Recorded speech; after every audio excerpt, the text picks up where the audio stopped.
Episode first के starting में दिखता है कि एक आदमी जिसका नाम था वो यक, वो अपनी वैनिटी वैन से उतरता है।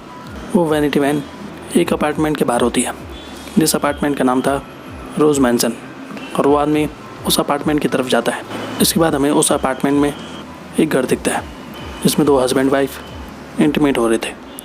इसके बाद वो आदमी जिसका नाम वो यक था, वो जाकर उस हस्बैंड वाइफ के रूम की घंटी बजाता है।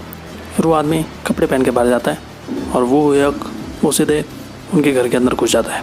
वो आदमी पूछता है तुम कौन हो। फिर वो यक उस आदमी के गले पर चाकू से वार करता है और वो यक उसे धक्का देता है और ज़मीन पर गिराता है। इसके बाद वो किलर दोबारा उसकी गर्दन पर चाकू से वार करता है और उसकी गर्दन से बहुत सारा खून निकलकर दीवार पर गिर जाता है। और वो किलर गुस्से में वहाँ लगी उन हस्बैंड वाइफ की फ़ोटो को देखता है। फिर वो लड़की जब दरवाज़ा खोलकर बाहर देखती है तो वो हैरान हो जाती है और वो बहुत डर जाती है। वो यॉक उस लड़की को हेलो कहता है। फिर वो अंदर जाकर उस लड़की को भी मार देता है। फिर अगले दिन हमें दिखता है कि एक लड़की जिसका नाम जीना है और वो एक होटल में काम करती है, और दूसरी तरफ दिखता है कि जीना की बहन जिसका नाम जियोन था, वो एक ऑफिस में काम करती थी। जियोन जब अपने कैबिन में जाती है तो वो देखती है कि उसके पास एक गिफ्ट आया है जो उसकी बहन ने भेजा था, और जब वो उसे खोल के देखती है तो वो हैरान होती है क्योंकि उसमें और कुछ नहीं बल्कि एक सुंदर से दिखने वाला अंडरवेयर था। और जियोन ये देखकर हैरान होती है और जियोन की दोस्त भी ये देखकर हंसने लगती है। इसके बाद जियोन अपनी बहन को फ़ोन मिलाती है और वो उससे पूछती है तुमने मुझे अचानक ये अंडरवेयर क्यों भेजा। उसकी बहन जीना कहती है क्योंकि तुम्हारा बर्थडे था, और वो उसे बधाई देती है और वो कहती है ये हमारे होटल का एक VIP गिफ्ट था जो मैंने तुम्हें भेजा, ये मुझे फ्री में मिला। जियोन उसको छूकर महसूस करती है और वो कहती है ये बहुत अच्छा लग रहा है। जीना कहती है ये हमारे होटल के डिज़ाइनर ने इसको बनाया है। फिर वो फ़ोन को काट देती है। जियोन का स्टाफ मेंबर जियोन से कहता है टीम लीडर हमें लगातार फ़ोन कर रहे हैं प्रेस डिपार्टमेंट से। फिर जियोन उनसे फ़ोन पर बात करती है। वहीं दूसरी तरफ जीना देखती है कि उनके होटल में VIP मेंबर आई हुई है, और दिखता है कि वो VIP मेंबर होटल की स्टाफ को डांट रही होती है पानी के टेम्परेचर के लिए। इसके बाद वो देखती है कि वहाँ मौजूद टेबल पर रेड रोज़ नहीं रखा होता है, और वो औरत डांटते हुए कहती है क्या मैंने तुमसे नहीं कहा था कि यहाँ रेड रोज़ होना चाहिए। वो स्टाफ उस औरत से माफ़ी मांगती है। फिर वहाँ दूसरी स्टाफ आती है जो उस होटल की इंचार्ज थी। फिर वो औरत उस इंचार्ज से कहती है कि मैंने तुम्हें यहाँ रेड रोज़ लगाने के लिए कहा था, लेकिन यहाँ क्यों नहीं है। मैं यहाँ अपनी 10th वेडिंग एनिवर्सरी मनाने वाली हूँ, क्या तुम मेरा प्लान बेकार करने वाली हो। वो इंचार्ज कहती है मैम प्लीज़ आप थोड़ा इंतजार कीजिए, हम इसे ठीक कर देंगे। इसके बाद वहाँ जीना जाती है और वो उस औरत को समझाती है कि जो ये फूल लगे हुए हैं ये आपकी वेडिंग एनिवर्सरी को और भी शानदार बनाएंगे, लेकिन हम पूरी कोशिश करेंगे इसे बदलने की। वो औरत गुस्से में कहती है तुमने अपनी जिम्मेदारी सही से नहीं निभाई। जीना कहती है फ्रेगनेंस मेकर इस चीज़ के लिए जिम्मेदार है, हम उनसे बात करेंगे, हम गिफ्ट के तौर पर आपके लिए परफ्यूम का इस्तेमाल करेंगे, आप शांत हो जाओ। फिर वो औरत आखिरकार शांत हो जाती है। इसके बाद वो इंचार्ज जीना को अपने साथ आने के लिए कहती है। इसके बाद वो इंचार्ज जीना से कहती है तुमने हमारे गेस्ट से झूठ क्यों कहा। जीना कहती है मैं बाद में उनके पास जाऊंगी और उनसे माफ़ी मांगूंगी। वो इंचार्ज जीना से कहती है जब भी मैं तुमको देखती हूँ तुम और मज़ेदार लगती हो। फिर वो जीना को वहाँ से जाने के लिए कहती है। इसके बाद के सीन में दिखता है कि जीना अपनी दोस्त युंजी के साथ होटल के फर्श की सफाई कर रही होती है। तब युंजी जीना से कहती है मैंने मैनेजर माँ की वुमेन यूनियन से शिकायत की है। जीना पूछती क्यों। युंजी कहती है सेक्सुअल हैरेसमेंट के लिए। क्या तुम्हें पता नहीं है, चाहे कुछ भी हो मैं उसे नहीं छोड़ूंगी, इसलिए मैंने वुमेन यूनियन से उसकी शिकायत की है। जीना तुम मेरी प्लीज़ मदद करना। जीना कहती है किस तरह की मदद। युंजी कहती है मैंने एक नोट लिखा है इस इश्यू के बारे में वुमेन यूनियन के साथ, तो क्या तुम मेरी मदद एक गवाह के तौर पर कर सकती हो। जो भी तुमने देखा वो तुम्हें उन्हें बताना पड़ेगा, बस इतना ही करना है। जीना कहती है मैं बाद में बात करूँगी इस बारे में।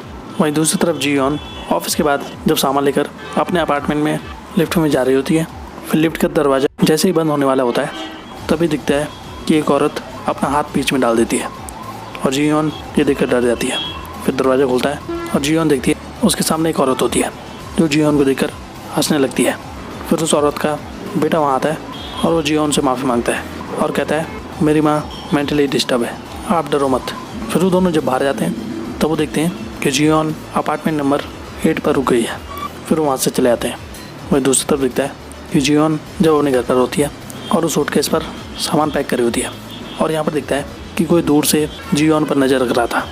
और दूसरी तरफ दिखता है कि जियोन की बहन जीना अपने बॉयफ्रेंड के साथ होती है और जीना ने एक नई ड्रेस पहनी हुई थी और वो खुद को आईने में देख रही थी।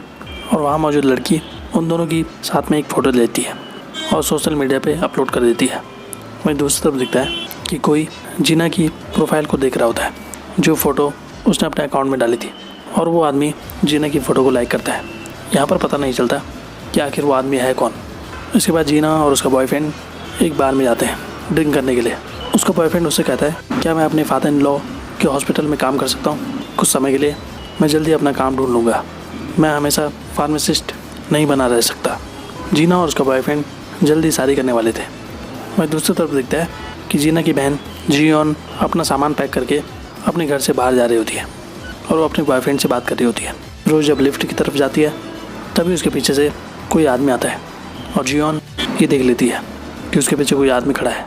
इसके बाद अगले दिन दिखता है कि जीना के डैड जीना से कहते हैं कि तुम्हारी बहन कल रात से फ़ोन नहीं उठा रही है।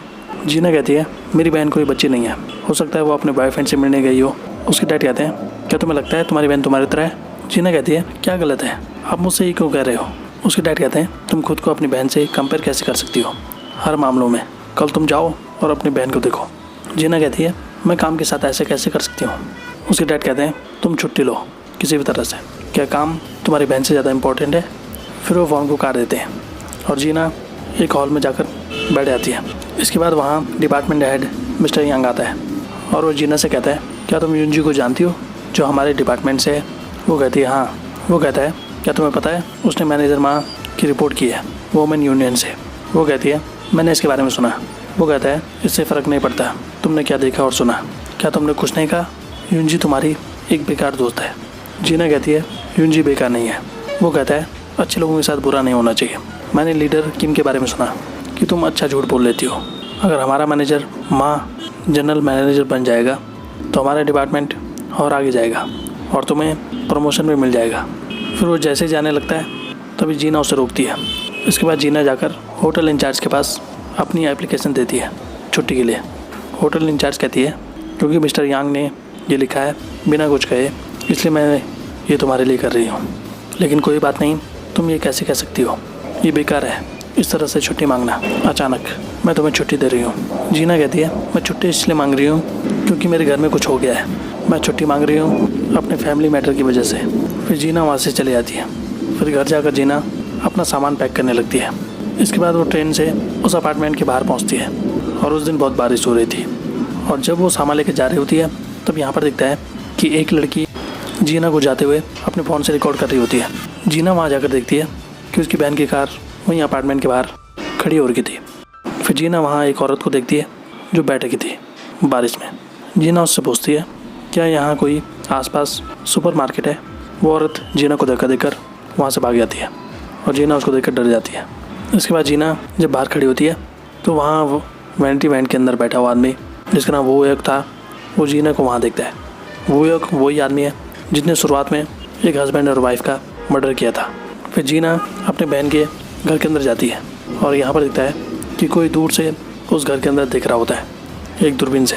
वहीं जीना एप्पल खाती है और वो जैसे ही टीवी खोलने के लिए रिमोट को उठाती है तभी वो ज़मीन पर देखती है कि ज़मीन में कुछ खून गिरा होता है। ये देखकर जीना डर जाती है। फिर वो खून के धब्बों को फॉलो करते हुए बाथरूम की तरफ जाती है और वो अंदर जाकर देखती है कि वहाँ एक लाश टंगी हुई थी एक रस्से से। जीना ये देखकर डर जाती है और अभी भी कोई जीना पर नज़र रख रहा था। जीना पास जाकर देखती है कि वो कोई लाश नहीं थी बल्कि वो एक डॉल थी। इसके बाद जीना देखती है कि बाहर कोई उसके घर का दरवाज़ा खोलने की कोशिश कर रहा है और वो बहुत डर जाती है। और यहाँ पर यह एपिसोड ख़त्म होता है। तो आज के लिए बस इतना ही। ऐसी वीडियोस देखते रहिए हमारे चैनल पे। Thank you so much.